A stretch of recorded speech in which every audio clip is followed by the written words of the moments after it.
আল্লাহ সুবহানাহু ওয়া তাআলা পবিত্র কোরআনুল কারীমে বলছেন, সূরা হুদ আয়াত নম্বর 6, ওয়া মা মিন দাব্বাতিন ফিল আরজি ইল্লা আলাল্লাহি রিজকুহা। আল্লাহ তাআলা বলতেছেন, পৃথিবীতে এমন কোন জীব নাই, প্রাণী নাই যে জীবের রিজিকের দায়িত্ব আমি আল্লাহ তাআলা গ্রহণ করি নাই। সকল জীব, সকল সৃষ্টি আমার উপর কি নির্ভরশীল, আমি তাদেরকে রিজিক দিয়ে থাকি। অতএব একমাত্র রিজিক দাতা হন আল্লাহ সুবহানাহু ওয়া তাআলা, তিনি আমাদেরকে রিজিক দিয়ে থাকেন।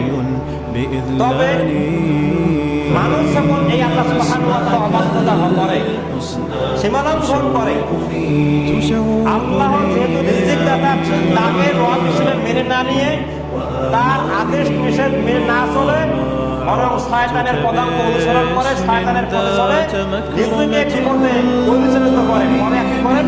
আল্লাহ সুবহানাহু ওয়া তাআলা বান্দার রিজিক সংকুচিত করে দেন,